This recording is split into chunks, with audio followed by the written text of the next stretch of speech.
Yo guys, what is going on? It's NumbNexus bringing you guys another Wi-Fi battle. I've been slacking on it, but at the same time I did have to work on my team. So I have my team somewhat done, but at the same time somewhat not, so I am working on more Pokemon. Rotom Wash is supposed to be there instead of Azumarill, and Medicham was supposed to be there instead of Alakazam, but I want to try out some stuff, see how well it would go, and I had a battle against my good friend Nappy, and he's been getting into competitive battling, and I gotta say, he's been getting better. He's got a really good team here. He does have the Rapid Spin to portray the Talonflame, so Talonflame can keep wrecking what he's doing. And Talonflame just dies so quickly, but let's get this match started. Right, this match ended up being very close because of that Talonflame. Talonflame is a huge problem to multiple teams, even a +2 Talonflame that can obliterate Gliscor and Landorus and all of that. But I lead off with my Hippo, try to be that minority guy leading off with a Hippo rather than T-Tar. Thinking that he might want to lead off with his Mamoswine or his own T-Tar, as I'm just going to get out of there and do not want to take an Icicle Crash. I'm going to go into my Pharaoh, who should be able to handle this guy pretty well. Like, there should be no issues with that, is what I'm thinking. As they're just going to go for the EQ, try and get damage off on me. I take it pretty well, but at the same time, I'm not happy with that damage. And you're gonna believe it or not, I actually am Big Root, so that Leech Seed will be getting back a lot of HP back for me, as I don't even have leftovers yet, so it is a little disappointing, but I'm gonna try and get back as much HP as possible, and I don't even carry the Protect, so as you can see, teams are not completed, but it's almost there. I'm getting there, as I've just been really lazy, but he puts up the rocks now, which is a good play because I'm gonna put up my own rocks as well, and he does have a spinner, but I want to get rid of it, and I don't have a spinner, but at the same time I don't have Pokemon that would get destroyed by rocks, so maybe break a Focus Sash, but that's about it, as I'm now going to get more HP back. As you can see, it does a lot of HP back. I get a lot back. Big Root coming in the cut, but he's going to go for the EQ, as that does a lot of damage yet again. The animation on Power Whip is obliteratingly crazy.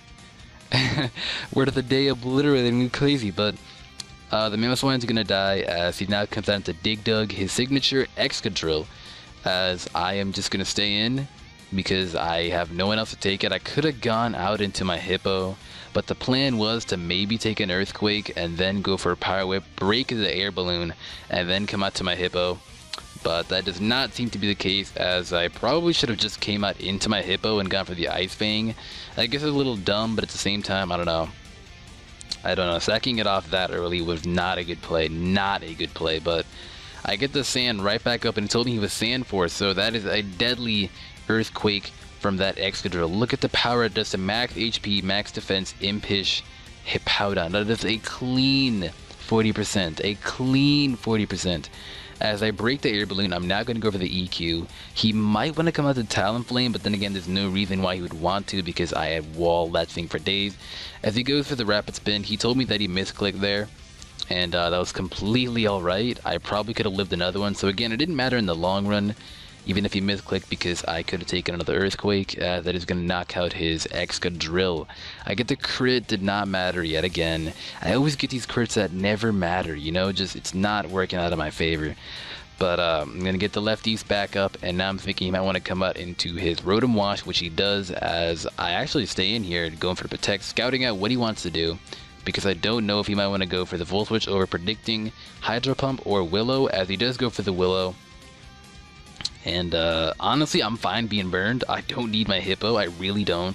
I don't need it to get damage off. I just need it to take hit. That's really it.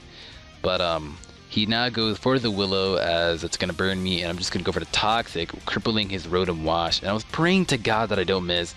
But I don't miss. And I'm really glad that I don't. I'm just really glad, because I always miss Toxic. They say it's like 90 accuracy, I think. But no, subtract like 10. Or subtract, I don't know, divide it by 9. It's like 10 accuracy, I promise you that. I miss it all the time, but he goes for the burn, burns me off, and I have him poisoned, as I'm now thinking that he might want to just go for the Hydro Pump, and that's honestly okay, because I'm going to go for the Protect and be that guy, and he's really starting to get angry.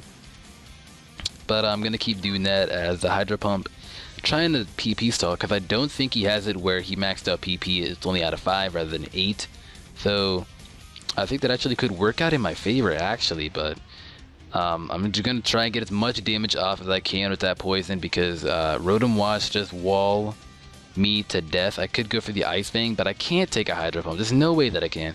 As he's now going to switch out of here, I don't know why. He could have stayed in and gone for the Hydro, but he comes out to Gengar, which is understandable. As I think now it's time for the Ice Fang, which I did. And that does not that much damage, really. It doesn't do that much. I am burned. If I wasn't burned, it would have done more respectable damage. A good 30, but that doesn't happen. I thought he was going to Mega Evolve. I really did think that he was going to Mega Evolve, but he doesn't. As I go for the Protect, trying to scout out what he does. I've just been complete douche at Protect. But I am scouting out moves as he goes for the Shadow Ball, and now I'm like, alright, he's got Life Orb. I know he's got Life Orb. He's got to have Life Orb or Choice Specs, and I know he's got one of the two.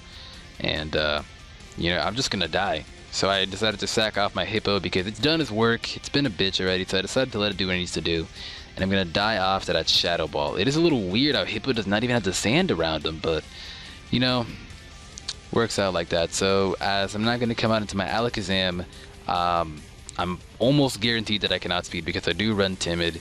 He's going to switch out of there and he's going to go out into his Rotom. I honestly was freaking out when he switched that. If he would have gone out into his T-Tar, he might have been able to Pursuit Trap me if he even carries Pursuit, and I would have been in a huge pickle. And I have to risk the Focus Blast to actually hit, which I've hit like 9 Focus Blasts in my whole entire career of X and Y being out. Only 9. That is really low, but the Psychic I'm going to go for does a good amount of damage. It's going to easily be able to knock out that Rotom. As now he comes out to his Talonflame, which is a really good play because that thing is a huge problem. He told me he had Swords Dance and that if he would have Swords Dance at this point, it would have been GG for me. It honestly would have been GG. So he goes for the Brave Bird, which I'm figuring which he does, and that's going to do a lot of damage to my Garchomp.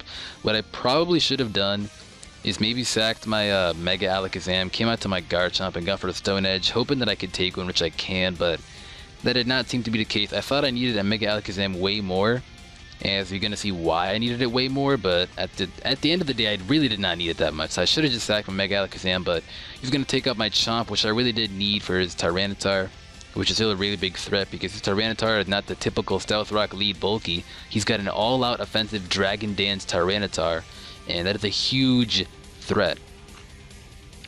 But I'm going to come out into my Azumarill here because my buddy Azumarill, he does not like Azumarill. But my buddy Azumarill here is here to take out live. Azumarill can take that hit. I know it can. Because me and Azumarill have this sacred bond. That is my 5 IV Azumarill. That thing is God. That thing is literally God. But what I'm going to do is go for the Waterfall. I know that I can take it. And going for the Aqua Jet would have been pointless because he does have more priority than me because his speed set is ridiculously high. As I'm going to knock out that chicken-legged faggot. And now I have the option of just pulling out or letting it die. I could go for Aqua Jet and destroy this and its T-Tar. But I decided to let it die because I do have a Mamoswine and I do have Mega Alakazam, which can easily destroy that Gengar. Because I am running a Choice Scarf Mamoswine. OG. As I'm not going to come onto my Alakazam here. I know that I can knock it out to Psychic. Again, I was fearing that he wanted to go out into his... I was fearing that if he wanted to go out to his T-Tar, but I didn't know he did not want to go out to his T-Tar. He was baiting that I would overpredict going out into his T-Tar, going for a Dazzling Gleam or Focus Blast. But that's not the case. I don't even carry Dazzling Gleam. So that Alakazam easily does its work, and that Gengar dies.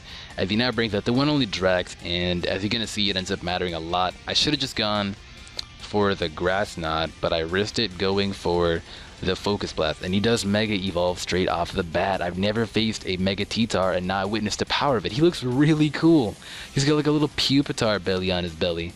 But yeah, I missed a Focus Blast, and it was really unfortunate as he goes for the Crunch, and he was freaking out from happiness, and that absolutely destroys me as I now have one opportunity. It's up to my Mamoswine to maybe get a crit, and that's probably it because I don't think that I could take a Earthquake from a Mega T-Tar. I've seen his stats, and his stats are ridiculously high. As I go for the Earthquake, and I knew for a fact that he could take it, even though it was stab. I just knew he could take it, because Mega T-Tar has some huge defense, as I was really freaking out here thinking that I might be able not to take that, as you're going to be later seeing that I do.